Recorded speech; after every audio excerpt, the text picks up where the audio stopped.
뇌성마비 시인이 있습니다. 혼자서는 아무것도 할 수 없는 시인인데요. 그 이름은 송명희라고 합니다. 사지가 마비가 되고 비틀어져서 학교도 갈 수 없고 밥도 혼자서 먹을 수 없고 걸음을 걸을 수도 없는, 일어서고 앉고 눕는 것조차 할 수 없는 정말 불쌍한 여인입니다. 이 여인이 예수님을 만났습니다. 예수님을 만나고 나니 내가 세상에서 가장 복된 여인이란 것을 알았습니다. 아무것도 할 수 없는데, 인간적으로는 가장 불행한데, 그러나 그녀가 만난 예수님 때문에 인생이 변해서 나라는 시를 썼습니다. 그 시의 내용은 이러합니다.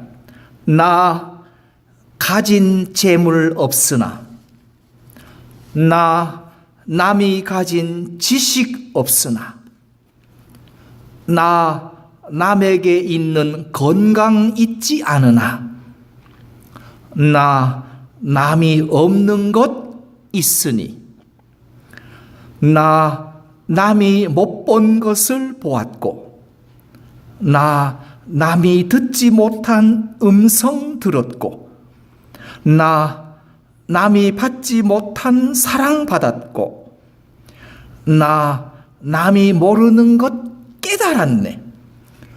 공평하신 하나님이 남이 가진 것 없지만, 공평하신 하나님이 남이 없는 것 같게 하셨네. 여러분도 이 시에 동감하십니까? 세상은 일확천금을 향하여, 소위 한국 사람들은 대박을 쫓아서 동분서주하는 이때에 우리 성도들은 거룩을 찾아서 거룩하신 하나님 앞에 산 제사로 예배하려고 주의 전에 나온 것은 세상 사람들이 알지 못하는 하나님이 나만이 알게 하신 그 은혜의 비밀을 우리가 알았기 때문일 것입니다. 성도들에게 필요한 것은 거룩입니다. 성도를 한자로 하면 거룩할 성자와 무리 도자를 써서 거룩한 사람들이란 뜻입니다. 특별히 거룩은 하나님이 거룩하셔서 성도들에게 거룩하라고 요구하시는 내용입니다. 신약성경 베드로전서 1장 16절에 기록하였으되 내가 거룩하니 너희도 거룩할지어다 하셨느니라. 거룩하신 하나님께서 언약의 자녀들에게 내가 거룩하니 너희도 거룩하라고 말씀하십니다.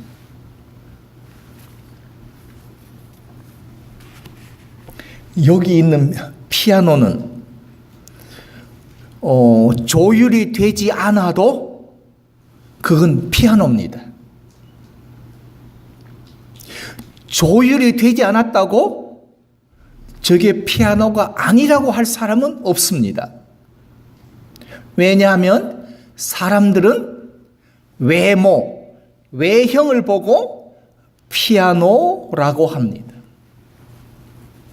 그러나 피아노를 연주하는 피아니스트가 오면 조율이 된 것인지 조율이 안 된 것인지는 피아니스트가 와야 합니다. 피아니스트는 외형을 보거나 껍데기를 보는 것이 아니라 직접 건반을 연주해 보기 때문에 튜닝이 안 됐다 또는 튜닝이 되었다를 구별해냅니다. 하나님은 영이십니다. 거룩한 영이셔서 거룩한 영을 구원받은 자녀들에게, 구원받은 백성들에게 성령을 보내어 부어주셨습니다. 그 영은 거룩한 영이셔서 우리 안에 들어오시면 우리가 거룩한지 아니면 거룩하지 않은지를 사람은 모르지만 거룩한 영이신 하나님은 아십니다.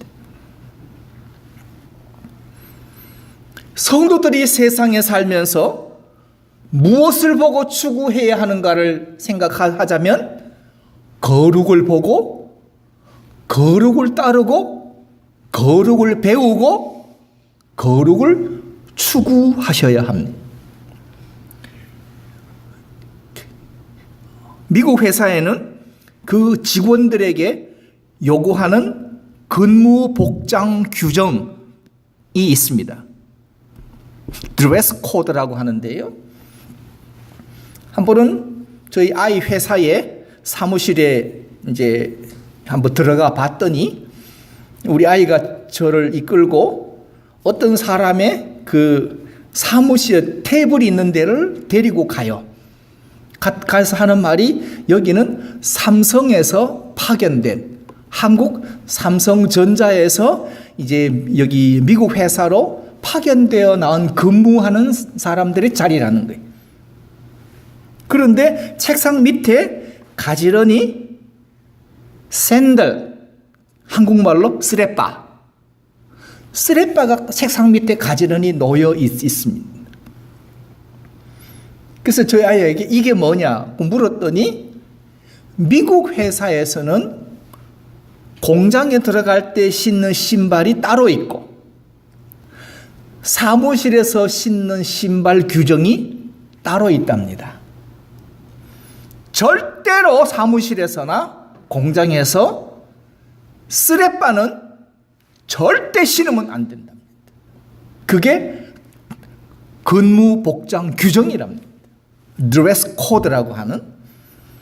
그런데 이 친구들은 한국의 회사는 실내화 다 신잖아요. 출근하면 구두 벗어서 놓고 실내화를 얼른 갈아 신습니다. 서울시청에 옛날에 가보면 그 시청의 그 서기들이 그 구두 벗어놓은 거를 수거해다가 구두 닦아주는 구두 닦기들이 따로 있지 않습니까? 그러니까 한국에서 하던 짓을 여기 와서도 그대로 하면 미국인 직원들이 고개를 절레절레 흔든답니다. 고개를 절레절레 흔들어요. 우리는 세상에 살던 사람입니다.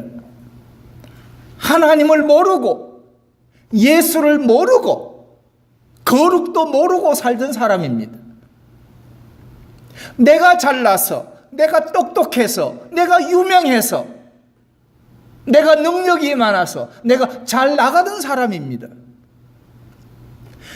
세상에 살면서 하던 습관과 우리의 버릇은 여전히 가지고 있으면서 거룩하신 하나님 앞에 나와 그 버릇 그대로 하고 있다면 과연 거룩은 어디서 드러나야 하겠습니까?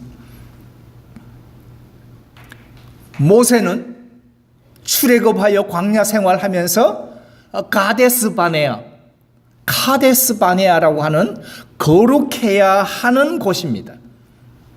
그곳에서 거룩한 장소에서 하나님을 거룩하게 하지 못했습니다.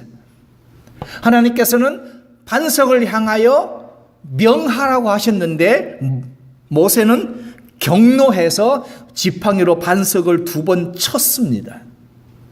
즉 거룩해야 할 장소에서 거룩하지 못했습니다. 그 결과 모세는 약속하신 가나안 땅에 못 들어갔습니다.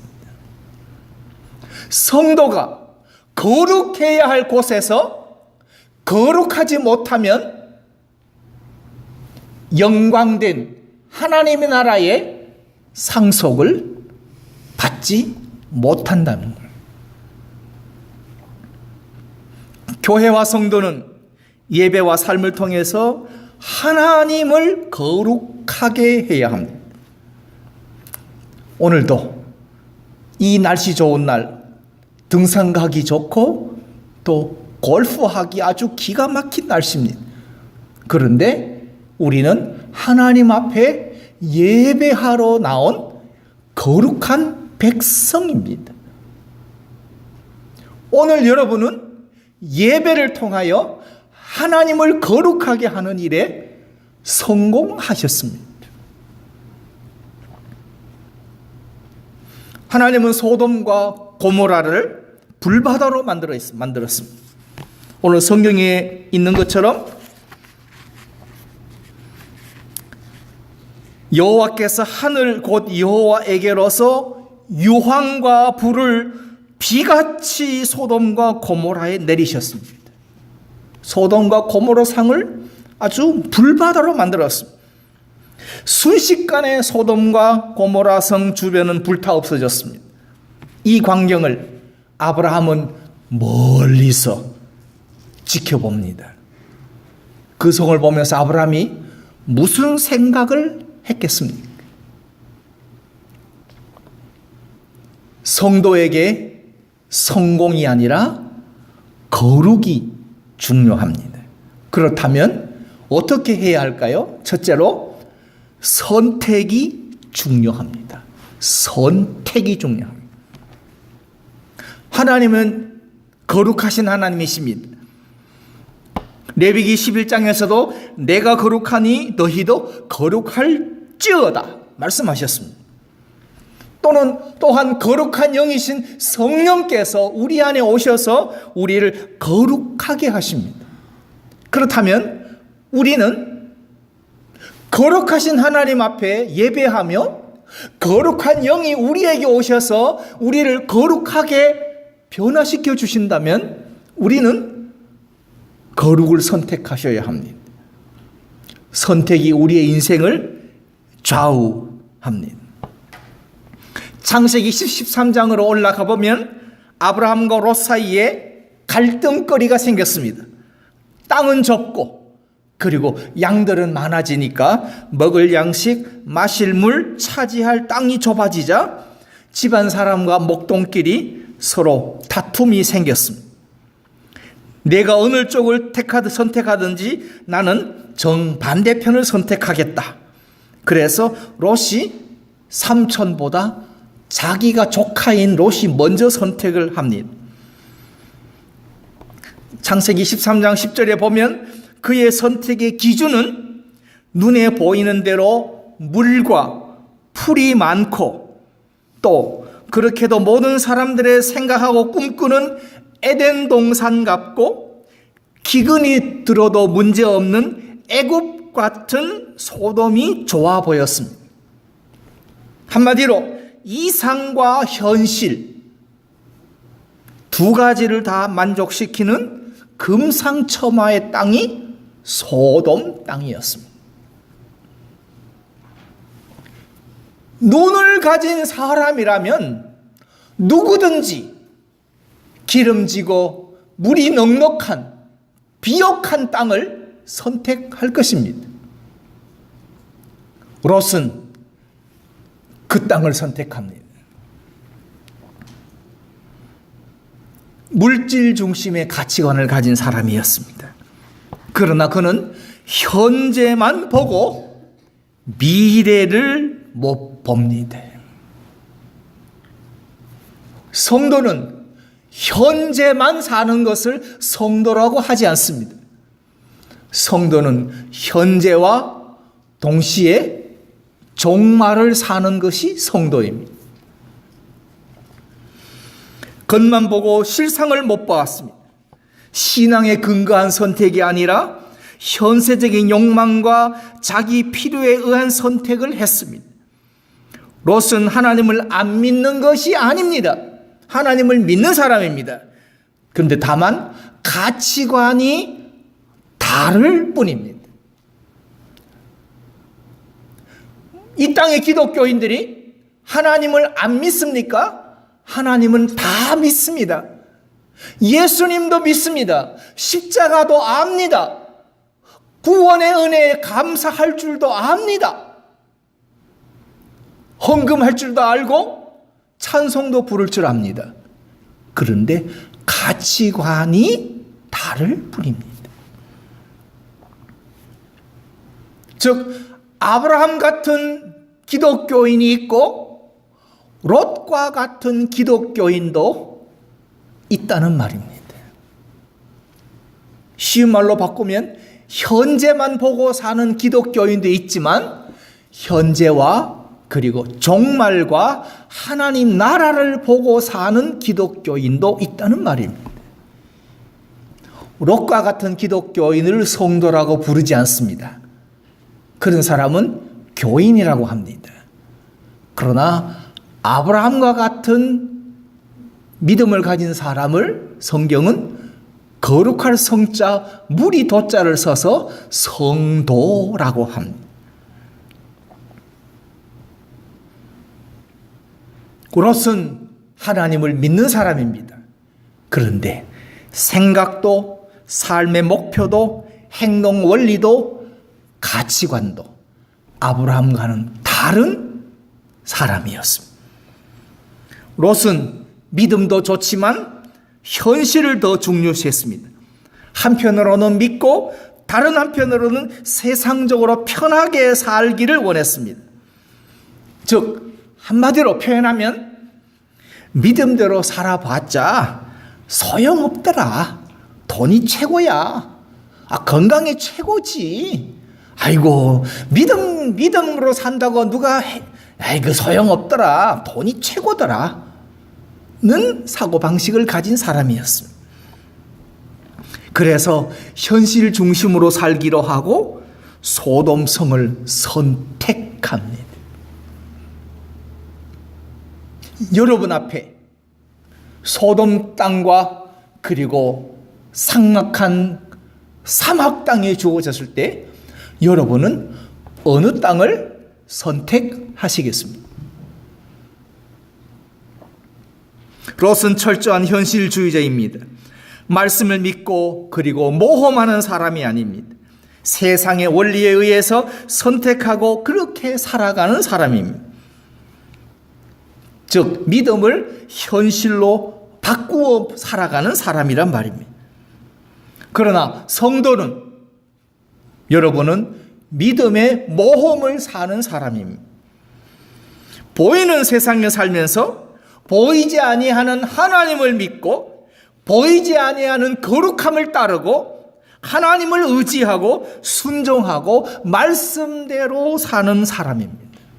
그러므로 현재보다는 미래를, 장래를 그리고 종말을 주님의 재림과 심판과 하나님의 나라를 생각하는 사람입니다.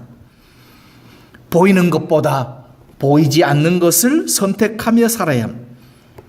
이것이 성도의 믿음입니다. 이것이 세상 사람과 성도가 다른 차이입니다. 그다음 두 번째로 하나님의 약속의 땅에 머무르는 것이 화려한 소돔성에 머무르는 것보다 비교할 수 없는 축복이라는 사실입니다. 오늘 당장 먹어야 할 것을 염려해야 하는 메마른 땅이지만 먹을 것이 풍족한 소돔 땅에 사는 것보다 여기가 좋습니다. 여기가 좋습니다. 롯이 선택한 소돔성은 화려한 문화의 도시였습니다. 많은 사람들에게 행복을 주는, 안겨줄 것 같은 무지개와 같은 도시였습니다. 롯과 그의 아내는 그런 도시를 선택했습니다. 즉 한국식으로 얘기하면 배부르고 등 따시고 편안하게 살았습니다. 성공한 것 같았습니다. 아브라함은 걱정되지 않았습니다. 나만 편하고 나만 잘 살고 나만 등 따시고 배부르면 됩니다. 반면에 아브라함과 사라는 미련하게도 매력없고 기근이 있으며 갈등이 있고 척박한 땅을 선택합니다.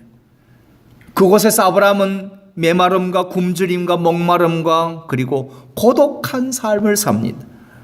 그런데 하나님이 아브라함과 함께 하셨습니다. 그러나 그 결과는 어떻습니까?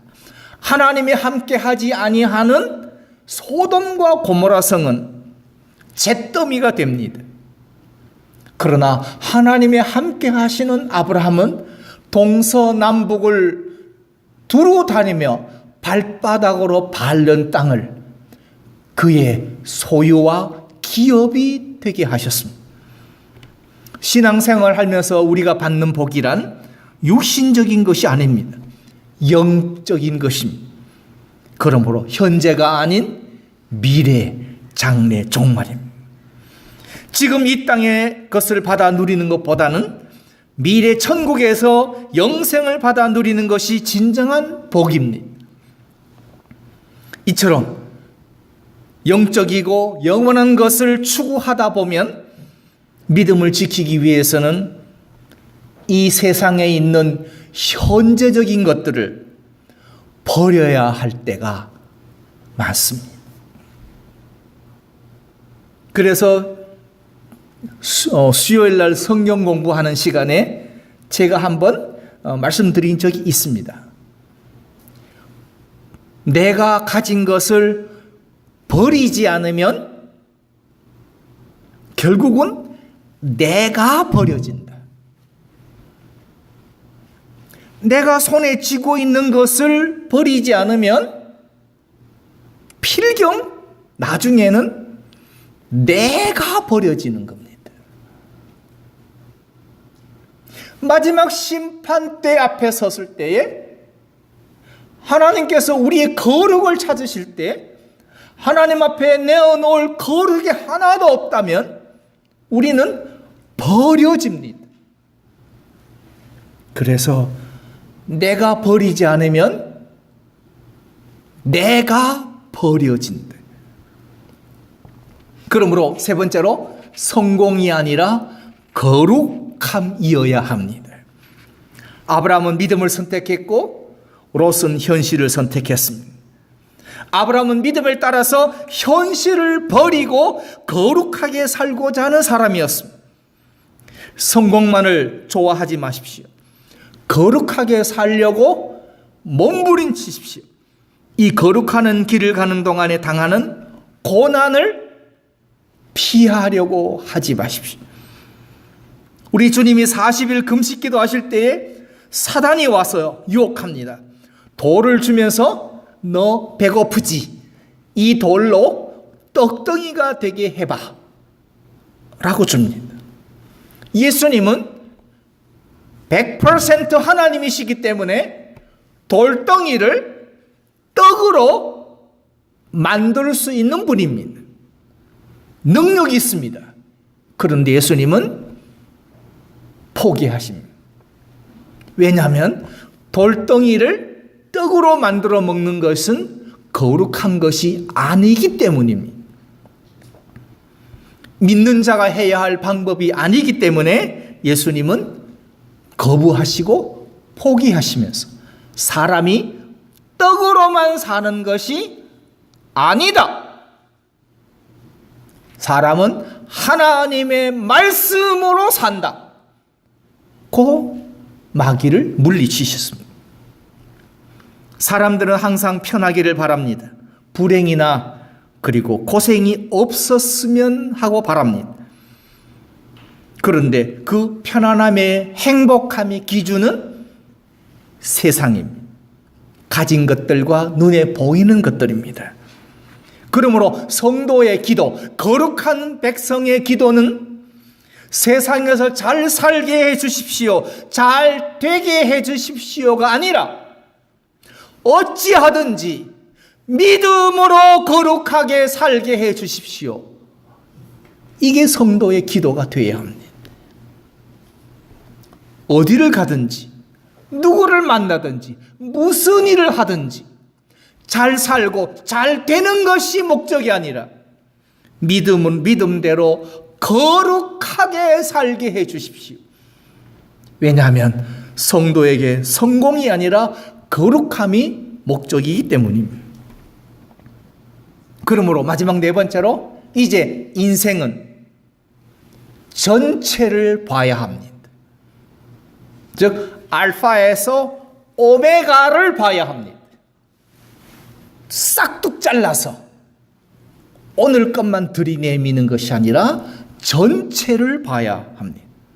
단면을 보면 실수하기가 쉽습니다. 그래서 맥락적 사고를 해야 된다고 말합니다. 맥락적 사고란 전과 후를 모두 살펴서 연결하고 생각하는 것을 맥락적 사고라고 말합니다. 기승전이 있으면 결까지 가야 됩니다. 근데 기승전은 빼먹고 결만 들이대내면 그건 맥락이 아닙니다. 맥락을 살피는 사람은 전체를 봅니다. 내가 어쩌다가 이렇게 몸이 아프게 되었나? 아픈 것만 얘기합니다.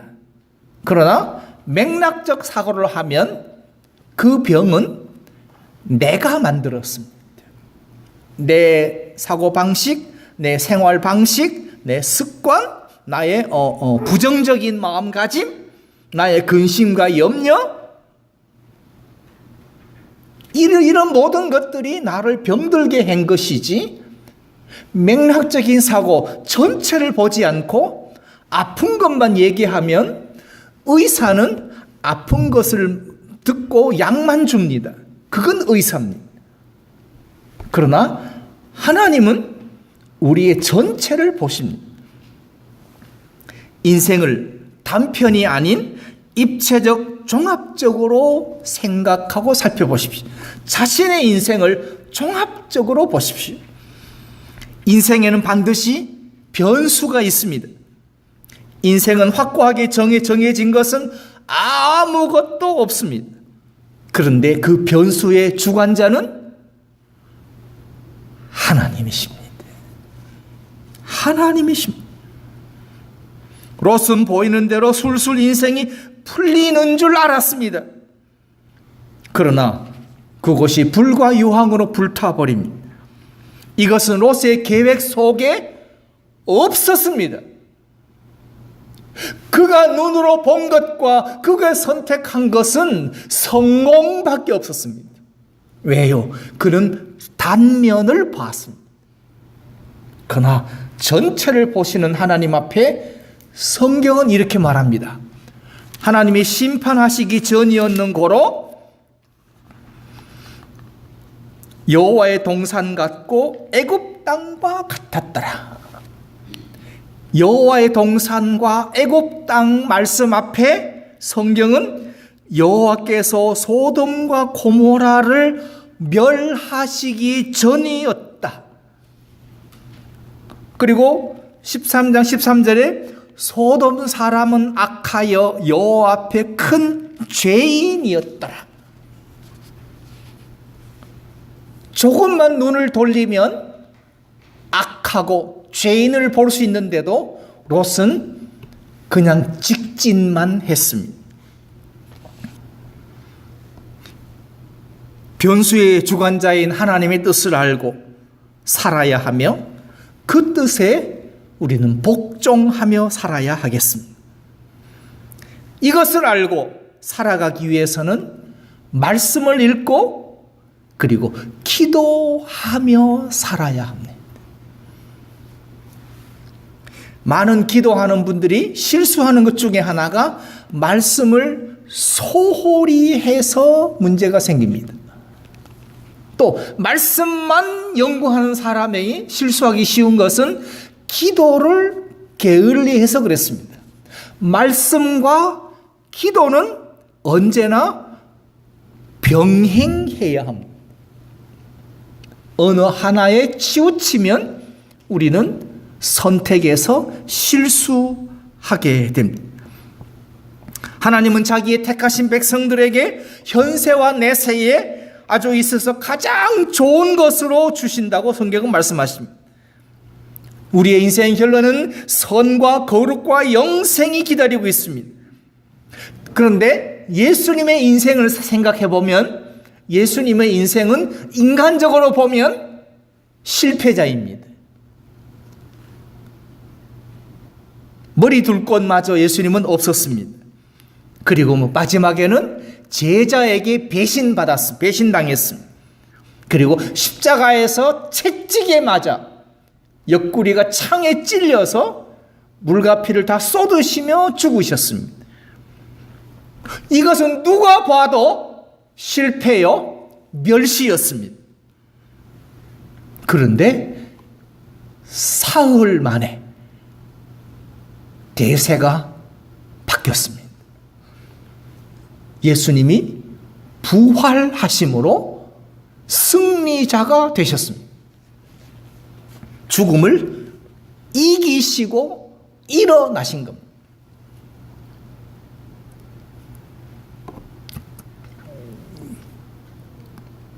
그러므로 여러분의 현재의 어려움에 인하여서 낙심하거나 절망하지 마십시오.